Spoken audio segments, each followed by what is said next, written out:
السلام علیکم fourth class. کل ہم نے سبق خاموش خدمت کی پڑھائی کی۔ ہم نے پڑھا مدینہ منورہ میں شہر کے ہنگاموں سے دور ایک کٹیا میں نابینا بڑھیا رہتی تھی۔ اس کا کوئی عزیز رشتہ دار نہیں تھا جو اس کی دیکھ بھال کرتا۔ ایک دن ایک شخص کا ادھر سے گزر ہوا، اس نے بڑھیا کو اس حالت میں دیکھا تو انہیں بڑے حیرانی ہوئی۔ اگلے دن نماز تہجد ادا کر کے وہ شخص بڑھیا کی کٹیا کی طرف چل دیا۔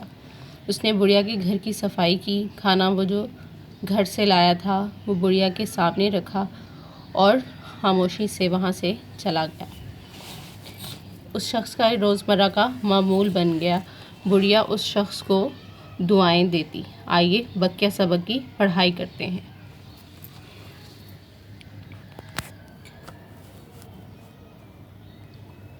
اسی طرح دن گزرتے گئے، نہ بڑھیا نے اس اللہ کے بندے کا اتا پتہ پوچھا، پتہ تعارف، نہ اس نے خود اس موضوع پر کوئی بات کی۔ موضوع عنوان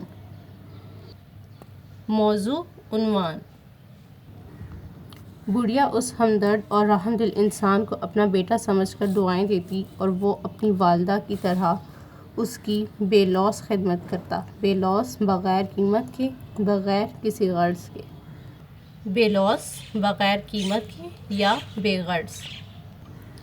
ایک دن حضرت عمر رضی اللہ تعالیٰ عنہ بھی پھرتے پھراتے ادھر آ نکلے۔ انہوں نے بڑھیا کو اکیلے چارپائی پر لیٹے اور گھر کو صاف ستھرا دیکھا تو بڑے تعجب کے ساتھ بڑھیا سے پوچھا، حیرانی،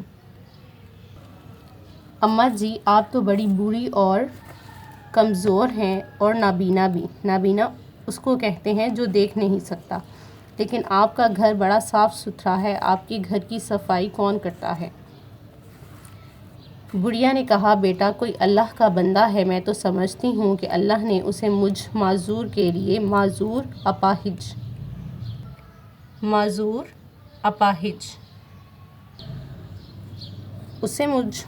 کے لیے رحمت کا فرشتہ بنا کر بھیجا ہے۔ منہ اندھیرے آتا ہے، سارے گھر کی صفائی اور جھاڑ پونچھ کرتا ہے، گھڑے میں تازہ پانی بھرتا ہے، میرا ہاتھ منہ دہلا کر کھانا میرے سامنے رکھتا ہے اور ان سب کاموں سے فارغ ہو کر منہ اندھیرے واپس چلا جاتا ہے۔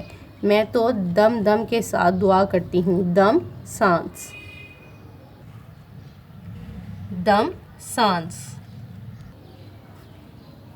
میں تو دم دم کے ساتھ دعا کرتی ہوں کہ اللہ تعالیٰ اسے دنیا اور آخرت میں اس نیکی کا اجر عظیم عطا فرمائے۔ اجر عظیم بڑا صلہ۔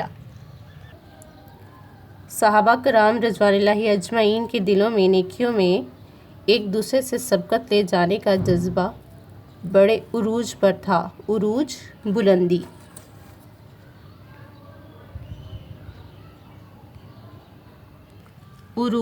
بلندی۔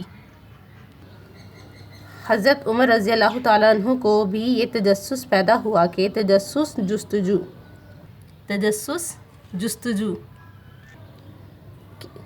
ہوا کہ دیکھیں کہ ایسا نیک اور ہمدرد انسان کون ہے۔ چنانچہ وہ اگلے دن رات ڈھلتے ہی اٹھے، وضو کر کے نماز تہجد ادا کی اور بڑھیا کی کٹیا کی طرف چل دیے۔ کٹیا جھونپڑی۔ وہ ایک طرف چھپ کر اس خاموش خدمتگار کا انتظار کرنے لگے۔ کچھ دیر بعد ایک شخص کٹیا میں داخل ہوا اور سارے کام کاج کر کے باہر نکلنے لگا تو حضرت عمر رضی اللہ تعالیٰ عنہ بھی اس کے پیچھے پیچھے چل دیے کہ اس مرد خدا کا تعارف حاصل کرے۔ مرد خدا اللہ کا بندہ۔